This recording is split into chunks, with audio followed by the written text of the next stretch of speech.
And I think the main difference is that when you're few people, and we've had lots of examples of this, kind of conspicuously absent there is Queen Victoria. I think an example of very few people and how they exercise power. And that's usually war. That's their only option. Because they don't have the agreement of people.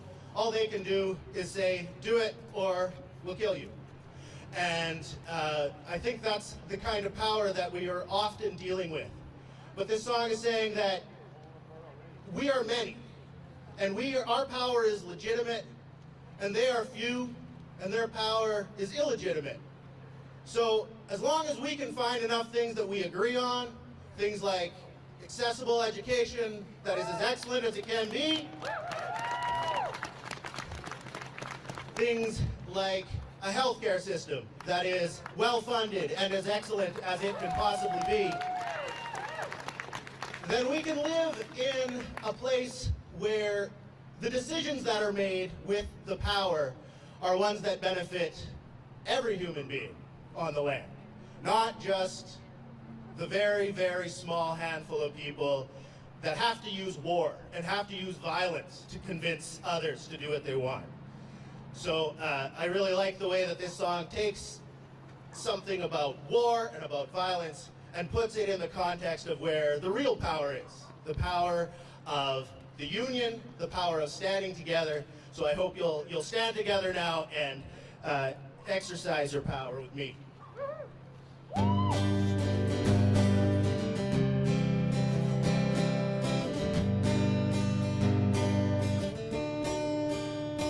There is power in the factory, there's power in the land, there's power in the hands of the workers, but it all counts for nothing if together we don't stand.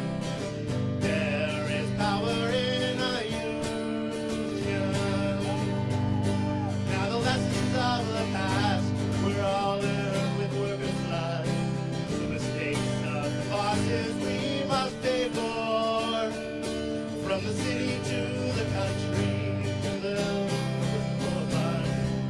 War has always been the boss's way. The union forever defending our rights. Down with the black leg, let all workers unite. With all of our relations in many far-off lands, there is power in a union. How I long for the morning that they realize brutality and unjust laws cannot defeat us. Who will defend the worker who cannot organize when the bosses send their lackeys out to cheat us? The union forever defending our rights. Down with the black leg, let all workers unite. With all of our relations in many far-off lands, there is power in a union.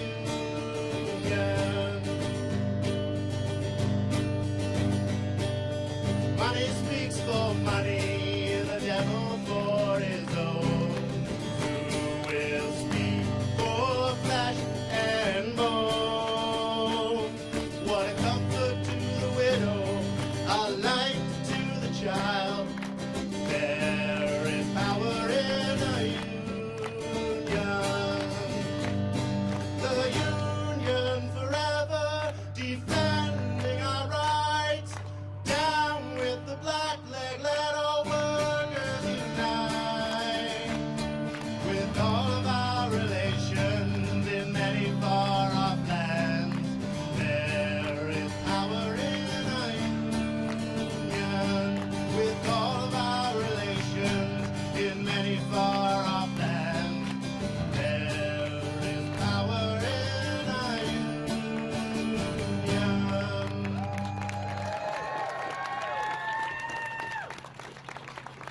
Thank you, Mike. Welcome, everyone. Where are the nurses? Nurses? Where are the nurses? All right, we're here today to talk about nurses. How important are nurses to you, Manitobans? How important? All right, I'll introduce Eric Thompson. He is Vice President of the University of Manitoba Faculty Association. He's going to kick us off here. Hi, thank you. I'm here today to really talk about the broader importance of the university to all our community. And as a historian and looking out at this empty podium, it's impossible for me to say history is unimportant.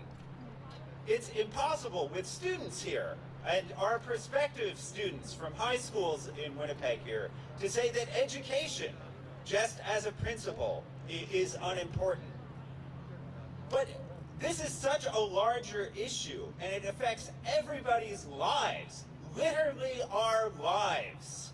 We are facing, and our general issue of recruitment and retention is something that shapes and allows us to survive. By training people like the nurses behind me, this is something that concerns people that will never be a student, that will never have a child at the University of Manitoba that they hope to keep in our province, that will never come into contact with our libraries, with our researchers.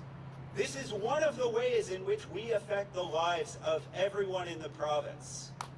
Not just in great medical care, but in pharmaceutical research, which is one of our province's biggest industries.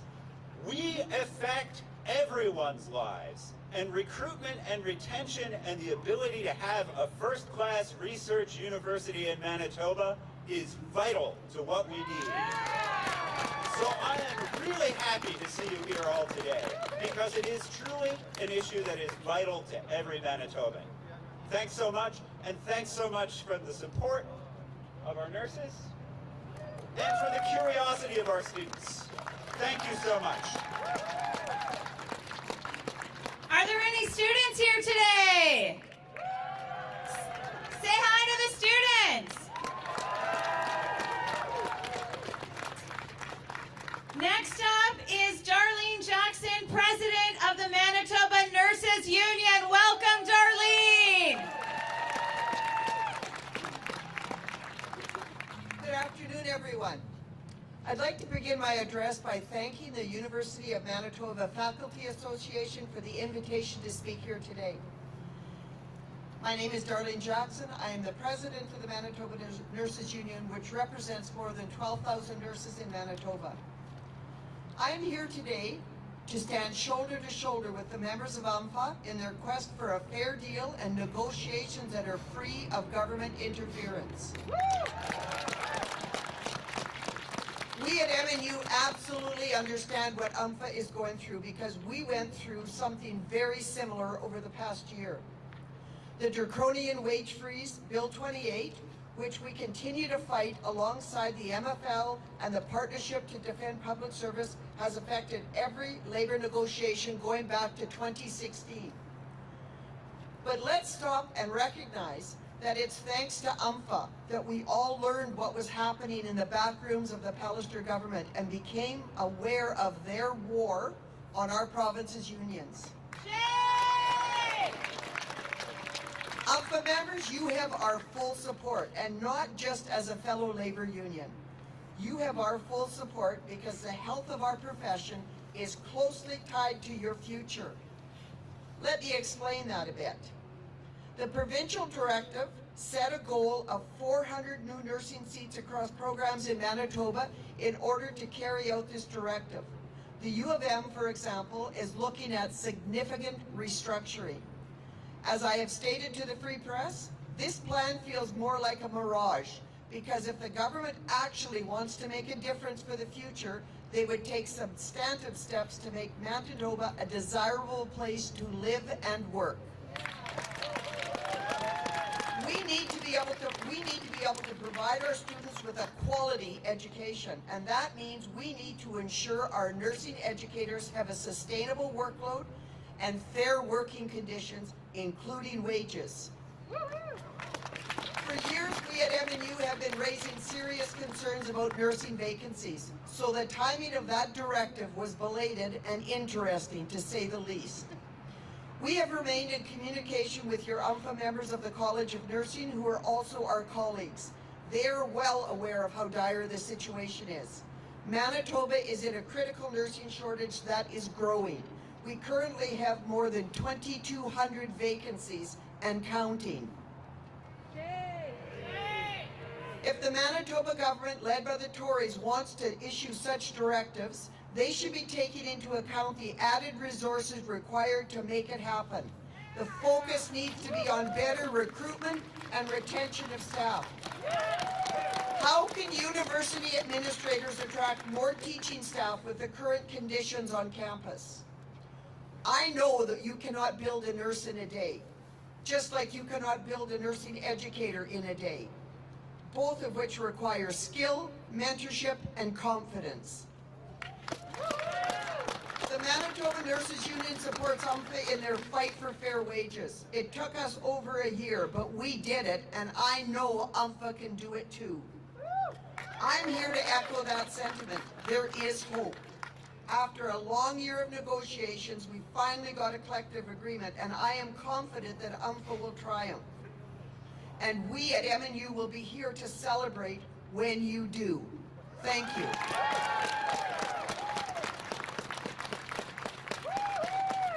Thank you, Darlene. Does anyone want to hear from a nursing professor from the University of Manitoba Faculty Association? Take it away, Linda.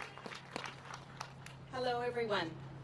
My name is Linda Belmies. I'm an associate professor in the College of Nursing. I came back to the University of Manitoba, not only because Winnipeg is my home, but I saw so much potential in this university to contribute to my profession of nursing and to give back to my community. But that potential is being squandered by this government. Today, I'm speaking on behalf of my hard-working colleagues and students from the College of Nursing, which graduates over 200 nurses each year, 98% of which become part of the Manitoba workforce.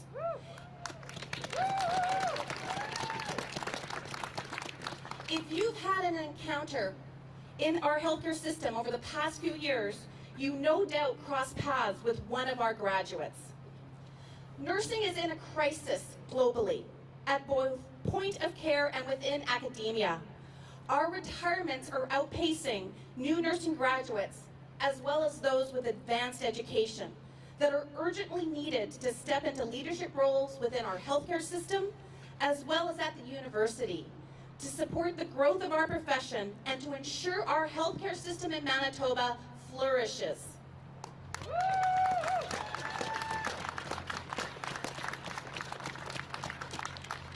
As was mentioned by Darlene, in Manitoba alone, we're seeing a 40% nursing vacancy rate. We urgently need more nurses in all fields of healthcare to ensure Manitobans get the high-quality care that we all deserve.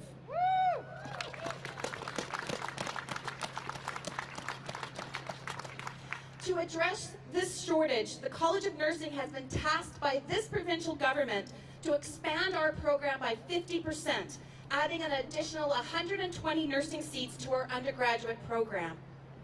But just like a hospital bed is just a bed without a nurse, a nursing seat is just a seat unless we have the highly skilled instructors and professors to train and supervise these much-needed health professionals that are facing a healthcare environment like we've never seen before.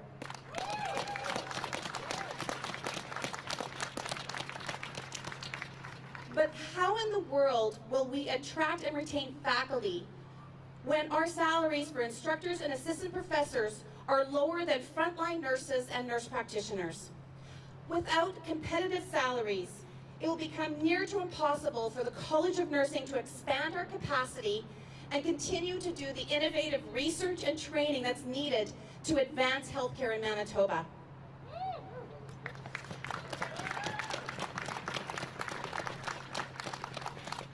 I cannot stress the urgency of this situation. Our clinical placements are on hold, which may delay the spring graduation of over 100 nursing students and nurse practitioners. This will have a trickle-down effect on wait times, canceled surgeries, and the closure of hospital beds and other essential healthcare services in Manitoba. The longer this strike continues, the more difficult it will be for our students and faculty to pick up where they left off in consolidating their skills and their knowledge. We miss our students. We want to get back to the work of educating the next generation of nurses, nursing leaders, and health professionals.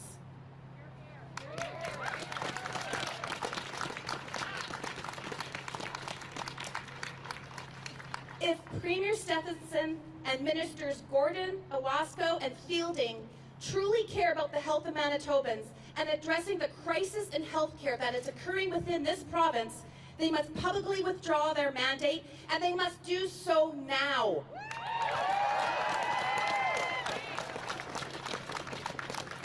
And a great place to start is to actually open the door of your constituency office, like Minister Gordon, that refused to accept a letter signed by 40 individuals from our College of Nursing expressing our concerns about the mandate and the impact on the healthcare system in Manitoba.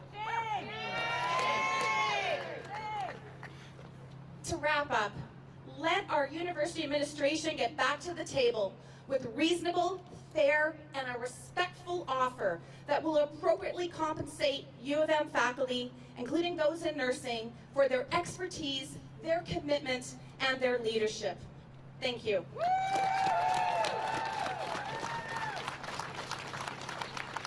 Thank you, Linda.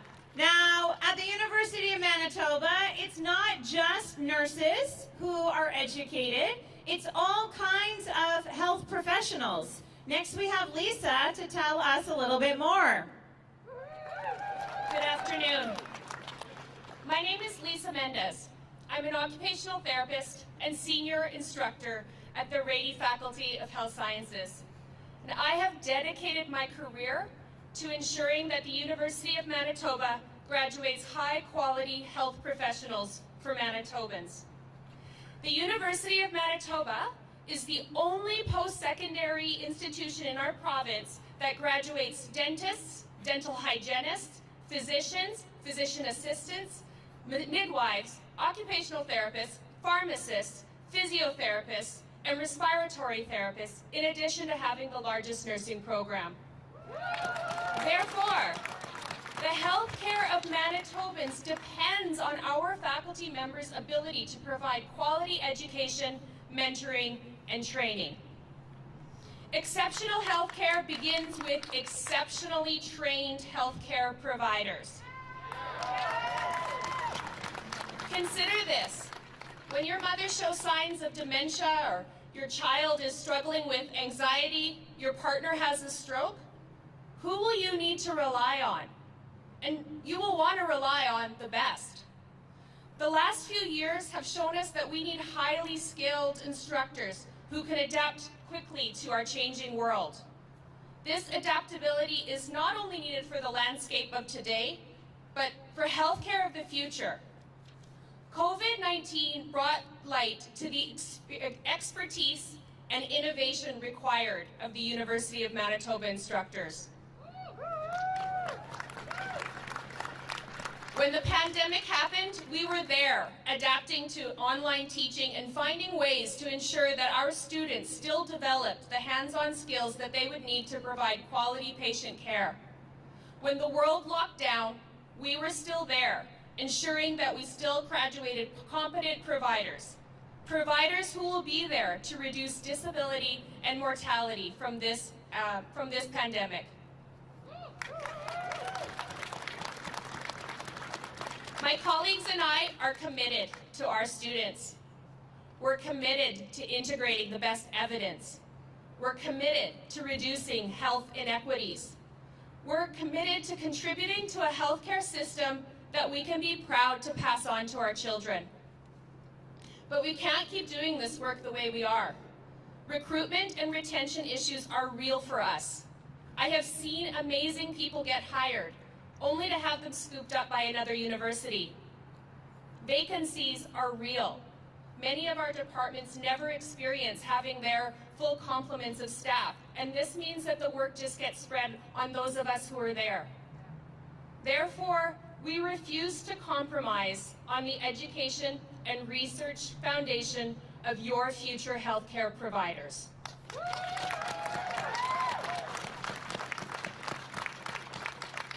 We stand before you today and ask that you stand with us in demanding that this Conservative government stop trying to force us to compromise your health care.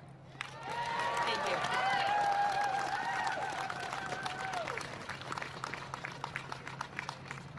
Now, as part of our union, the University of Manitoba Faculty Association, we have professors like Linda, instructors like Lisa, and we have librarians like Carol. Welcome, Carol.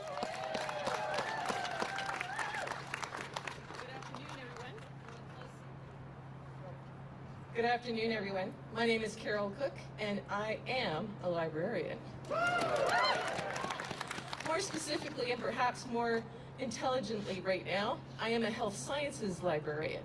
And what that means at the University of Manitoba, where I've been now for 27 years, is that it's my responsibility to help and support those in the Rady Faculty of Health Sciences. During the early part of the pandemic, librarians like myself helped students pivot their research to supporting the COVID fight. We gathered the most current information we could find for students to write a weekly report. That weekly report was given out to healthcare providers and public health officials, both here at home and internationally. This work allowed the province to make decisions based on the best available evidence at a time when it was most critical. There are millions of books, articles, and journals on health.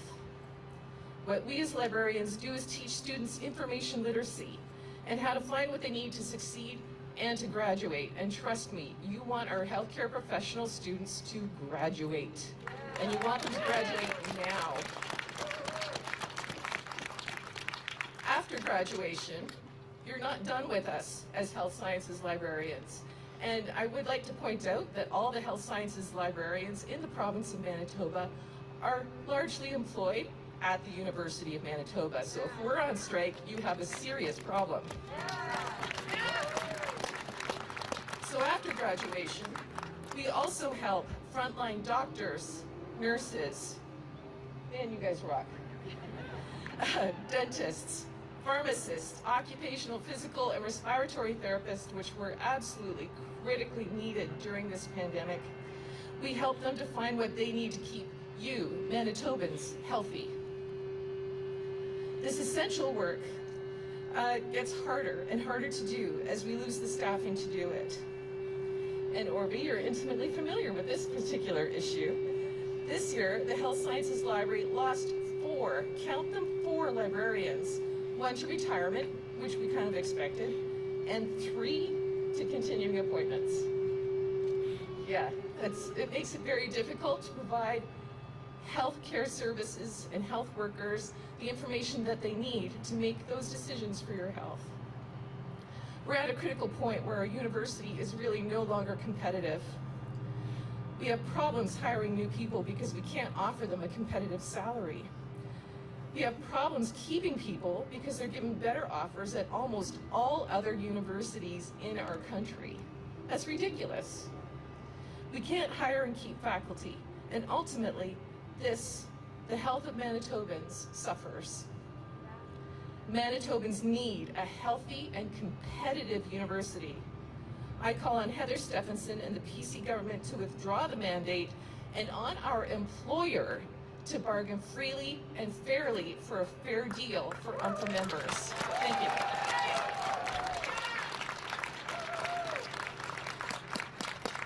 Thank you, Carol. So we're a big community of professors, instructors, librarians, students, graduate students, undergraduate students, nursing students. We also do some research over at the University of Manitoba. Take it away, Sachin. Hello, my name is Sachin Katyal, and I'm a cancer researcher and associate professor at the University of Manitoba. Many have asked, how do University of Manitoba faculty and health researchers improve the well-being of Manitobans? It's a fair question. And as we gather here today to focus on health, I want to explain and hopefully convince you why more than ever we need to continue supporting UMFA Health Sciences members in research, innovation, health delivery, and health policy. Now you may not know, but the U of M is an economic driver of the province. For every $1 invested into this university, Manitobans get back $1.50 return on investment. That's economic activity, job creation, savings, and innovation. Now researchers, we garner hundreds of millions of dollars in national and international grant dollars in revenue. For example, my colleagues in community health sciences have brought into Manitoba over $325 million in the past 5 years in grants and contract funding, spanning all facets of health research, delivery, and policy, including neonatal, child and maternal health, COVID-19 research, cancer, aging, and Indigenous health. Biomedical scientists, the lab rats, who lead bench-to-bedside discoveries in clinical trials in cancer, diabetes, genetic diseases, immunology, and infectious diseases. We brought in $120 million in grant funding dollars into Manitoba over the past decade. Not to mention tens of millions of dollars of more dollars in new state-of-the-art research infrastructure and machinery here in Manitoba. This money doesn't go to us to fund our salaries. Okay, it doesn't go to fund researchers. We don't take anything off the top. No. Okay, this money is solely dedicated to fund research projects in all facets of basic, clinical, and applied health sciences and innovations to develop and benefit Manitobans and Canadians. This money is used to employ skilled bachelor's, master's, and PhD level workers and train our next generation of scientists and medical professionals to keep our skilled workforce growing, our province prospering, all to serve you, the Manitoban community.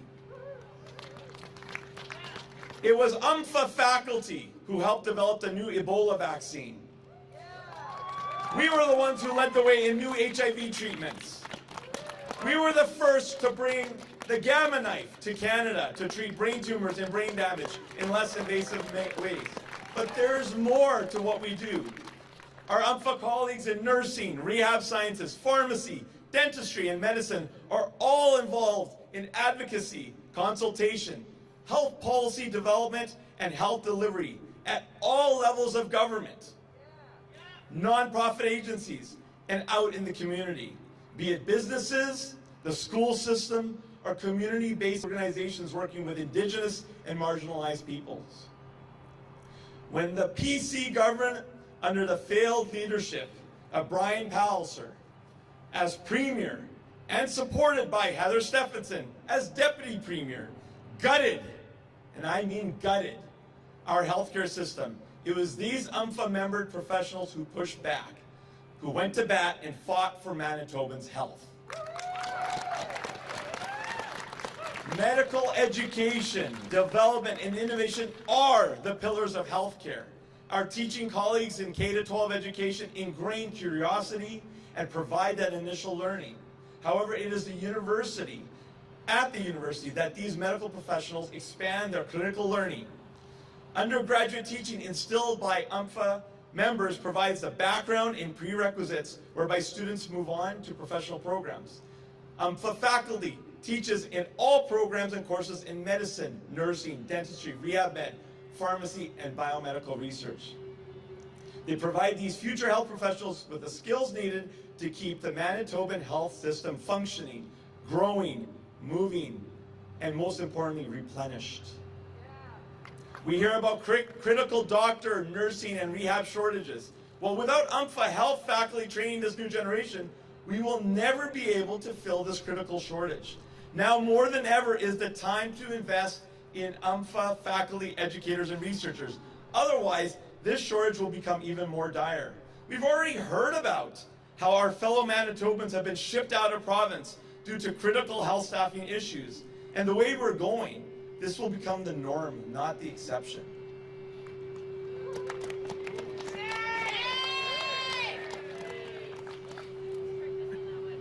And so I come here today to tell you that the future of Manitoba, our future, is in trouble. We are at a tipping point. There's mass discontent as UMFA members are one of the lowest paid faculty amongst all Canadian universities. Right now, as we speak, about 1/6 of our faculty, that's 200 members, are actively looking for new positions outside of Manitoba because every single other Canadian province has universities that will offer these health researchers, educators, and innovators more money and opportunities to conduct their work. This is all because the Heather Stephenson, Brian Palliser PC government continues to make Manitoba an unsuitable place to work, teach, conduct, and grow a research program. In fact, these past years alone, we have lost innovative researchers studying brain diseases, ovarian cancer drug delivery, and blood cancer treatment. Similarly, we've seen nursing faculty retire and move away to other institutions.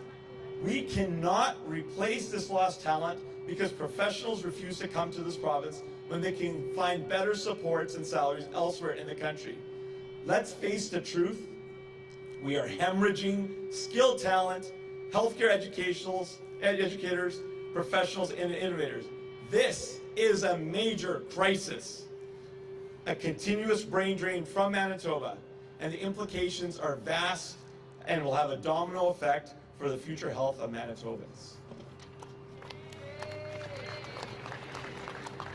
Now, when the pandemic hit, it was the University of Manitoba UMFA faculty who answered the bell. UMFA membered and university-affiliated biomedical researchers, clinicians, and educators in nursing and rehab brought in over $80 million in new money to study, understand, treat, and prevent COVID-19 for the benefit of Manitobans.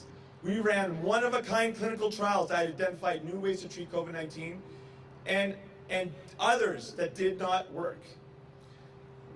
We developed cutting-edge ways to study COVID-19 variants of concern and how the virus is able to transmit and attack the body.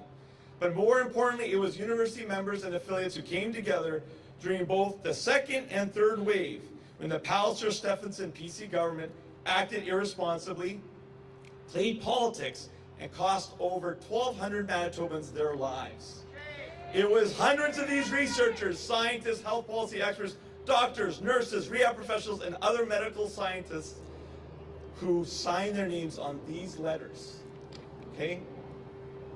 Both in November last year and May this year to force Brian Palliser and Heather Stephenson to use science and not politics to alter our pandemic response and protect Manitobans. We've helped to force the Stephenson-Palliser PC government to let those who we respect and admire and look for guidance, Drs. Brent Rusin, Josh Reimer, and Ms. Lynette Saragusa, to finally take the reins and lead us out of the PC government-induced mess. It was these efforts of UMFA members on your behalf why we can now meet your friends and relatives at home, at community centers, go back to small businesses and restaurants, or go watch the Jets or Bombers live, or simply go watch your kids' hockey games. Manitoba is already losing. We're losing our talent, our healthcare system, our innovations, our future. If we truly want to build back our healthcare system, provide research innovations to Manitobans, and restore healthcare delivery in this province, we need to make this province competitive to keep whatever experts we have left, recruit others, and train new ones. I want to leave you with this. Dr. Brent Rusin, educated by UMFA faculty, BSc class in 1996, MD class of 2000, law class of 2009. Dr. Josh Reimer, educated by UMFA faculty, MD class of 08, Masters in Public Health 2013. And finally, Ms. Lynette Saragusa, Bachelor's of Nursing, class of 95, Masters in Nursing, class of 2008, educated by UMFA faculty. These are the hero Manitobans UMFA members have trained. Premier Stephenson, I urge you to stop following the failed Palliser policies of your party.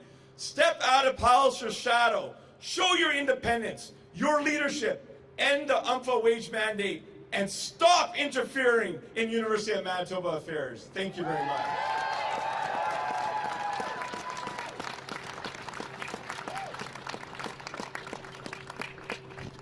I'm going to turn now to another friend in a union representing Manitoba's Manitoba's Association of Healthcare Providers. How important are Manitoba's healthcare providers? How important are they? Tell us about them, Bob. Thank you very much, Orby, and good afternoon, everybody. My name is Bob Morose. I'm the president of the Manitoba Association of Healthcare Professionals. It's okay, everybody gets the name wrong. I got it wrong the first time I had a microphone. It's a mouthful. So we represent 7,000 allied health professionals across Manitoba. You've heard about a number of them. A number of them are trained by UMFA faculty right here in Manitoba. We need to keep UMFA strong. We need to keep our university strong so that we can keep producing high quality allied health professionals. We are also a number of healthcare professionals who are not trained at university. We are the technologists. We work in laboratories. We are paramedics. We are diagnostic professionals, diagnostic imaging. All 7,000 stand shoulder to shoulder with UMFA in their fight. Your fight is our fight. The situation that we're finding ourselves in now that UMFA is describing at this moment is exactly the same as in allied healthcare. It's exactly the same as in when the nurses were at the table. This government continues to treat every allied health professional, every healthcare worker, every prof, librarian, archivist, and every worker in Manitoba, as a matter of fact, as nothing more than an item on a balance sheet. That needs to stop.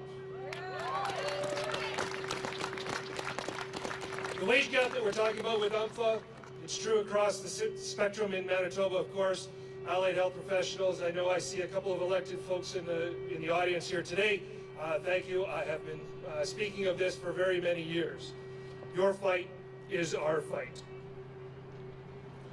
So if the downward wage spiral continues, we are going to continue to lose professionals, not only in our universities and within our nurses and our physician ranks, but allied health professionals. We are seeing across this province for the first time in a long time that the lack of diagnostic professionals in some of our rural facilities is resulting in the actual closure of emergency rooms across this province, and it's shameful. If this continues, we know that patients will not get the care that they need, and that affects all Manitobans.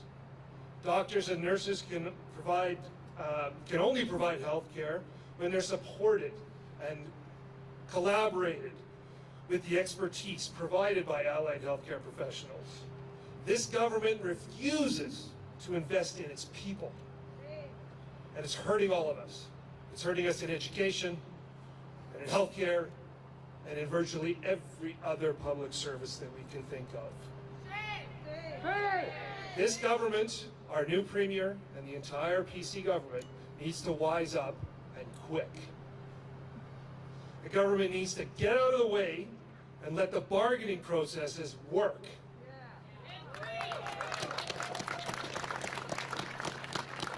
We talk a lot about solidarity, and one of the things this government probably didn't mean to do, but they actually have done, is they have built such a strong renewal of solidarity across Manitoba's labor movement. On behalf of my 7,000 members that I am privileged to represent, I am honored once again to stand beside UMFA and anybody else in this labor movement who needs our support, because we are eventually going to need the support of our labor movement when they finally get to the table with allied healthcare professionals.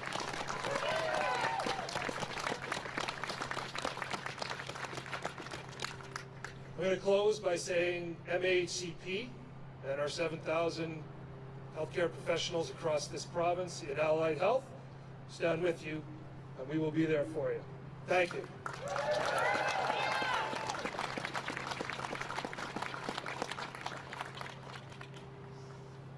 Do you want to keep having faculty like Linda, Sachin, Carol, Lisa, do you want to keep them here in Manitoba?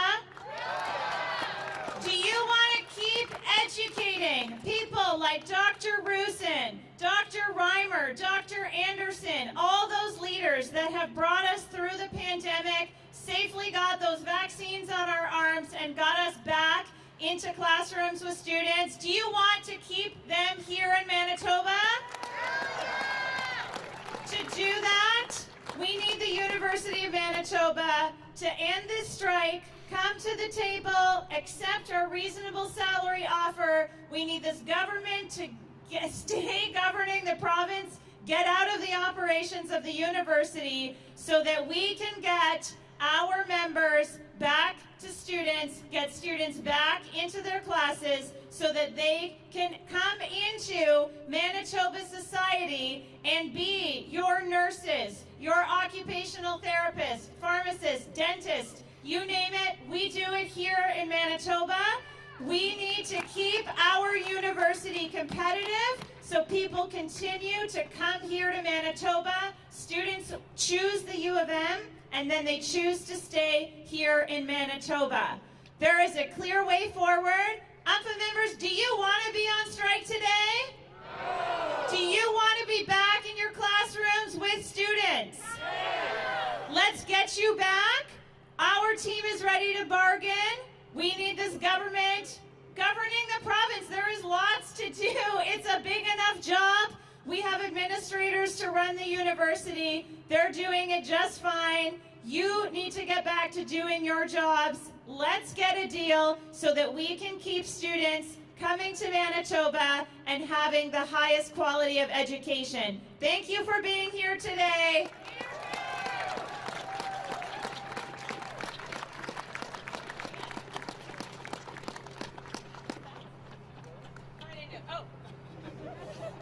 He was trying to whisper at me through his mask and I couldn't read his lips. Want to come back on Friday? Let's bring some friends.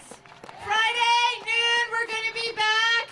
Same message. We need to recruit and retain high-quality faculty members to keep students coming to the University of Manitoba. To do that, we need competitive wages. We are reasonable people. We have a reasonable salary offer available, and we want to ensure that students have the highest quality of education here. Thanks for coming.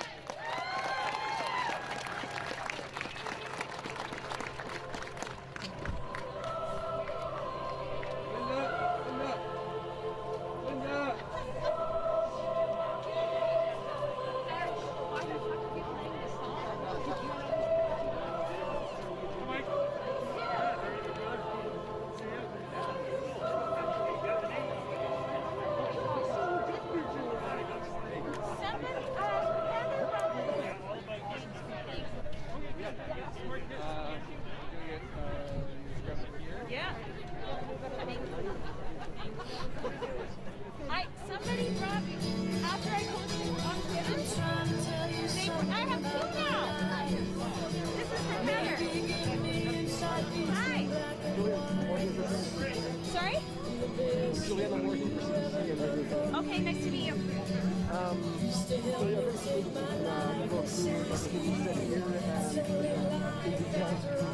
For sure. Yeah. You ready? I think so. I don't know if Joanna's coming? I don't know. Well, let's start then. If you could restate your first and last name first, spell them out, and give me the title. Okay. I'm Orvie Dingwall, Orviedingwall. And yeah? I just gotta change my setting. Sorry. It's okay.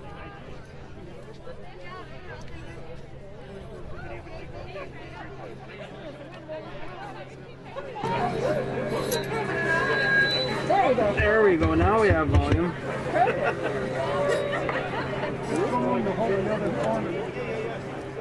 It's you! Okay, we're good. Yeah, so Orvie Dingwall, ORVIE-DINGWALL, and I'm president of the University of Manitoba Faculty Association. You can do it. You look at me as I'm meeting you with the camera. Look here. Okay. So, no, as I said. Oh, look. Okay, sorry. So yeah, basically, just recap why you're here today and what was the point of all this demonstration. Sure. So the members of the University of Manitoba Faculty Association, which includes professors, instructors, and librarians, we've been on strike for a week, and we are looking for a reasonable salary offer from the university administration because it has becoming increasingly a challenge to recruit and retain high-quality faculty members to the university. And we're talking today about the particular challenge recruiting and retaining nursing professors and instructors. So the province earlier this year announced that they want to increase the number of nursing students that we have at the University of Manitoba, which we would love to do. That's what our faculty members do. They educate nurses, they do nursing research, but we barely are able to retain the nursing faculty that we have. We've seen 15% of the faculty members leave over the last year. Some retire, some left for other Canadian universities where they were offered more competitive salary offers. So we're really at a crossroads as far as remaining competitive as one of the top research universities in the country. And to stay competitive, we need a reasonable salary offer from the administration. Now, the reason that we're on strike with our employer, but we're here on the grounds of the legislature, is because there is a mandate from the government that's preventing us from bargaining freely with our employer, and it's preventing us from getting a deal. So we're here calling on the government to have them stay out of the operations of the university. The university and the government are supposed to be independent, and to really let us continue bargaining with the university's administration so that we can get students back to class and we can get our nursing faculty, we can keep them here in Manitoba, we can keep recruiting more nursing faculty and other health faculty members and get students back into their classrooms. You said you can't really accept new students because you don't have enough educators. How many educators would you need to accept those new students? To accept, well, we've got Linda here. She'll be able to answer that for you specifically, but we know that to increase the number of nursing students by 50%, that we would need additional faculty members, and they are hard to come by. It's very competitive across the country.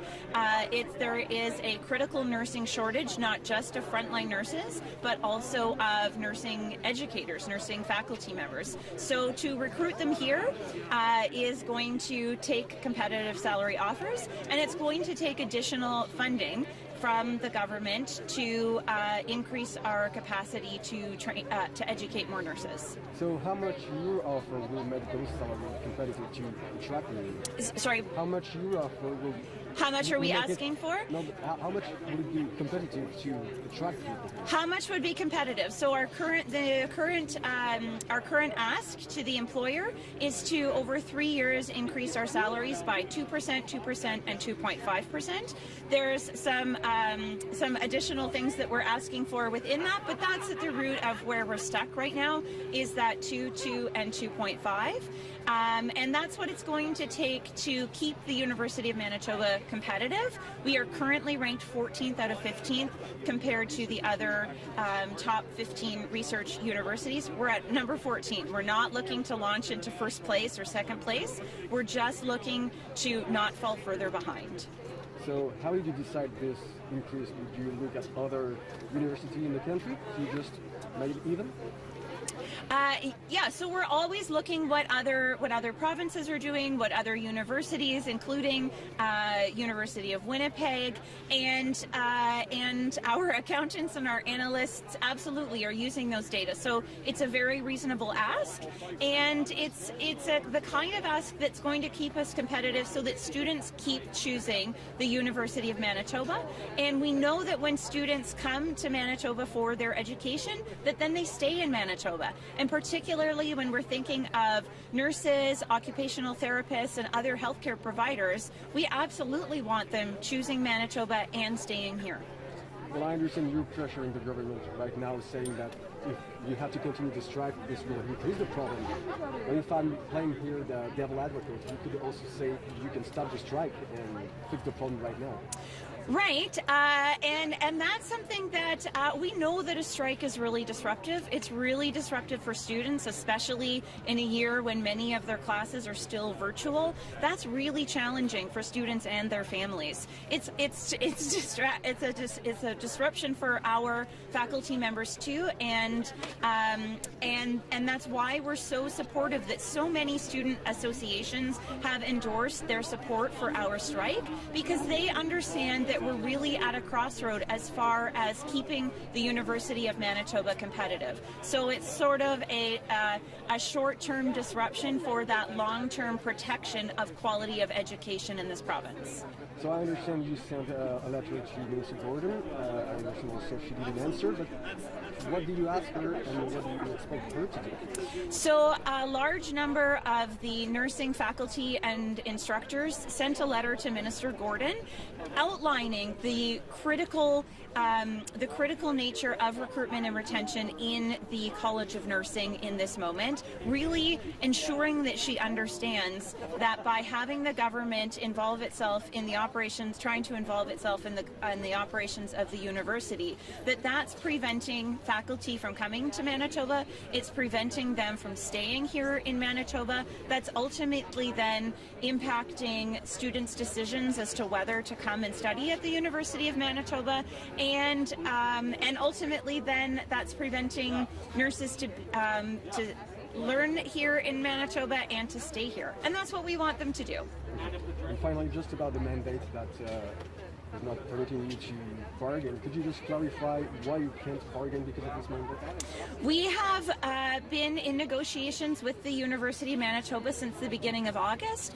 We called a strike vote over a month ago and had a record number of faculty participate in that strike vote. And we gave the university a lot of time to be able to work things out. We did make some progress in some areas, and the university is really stuck on a 1.25 and 1.5% offer over 2 years. We think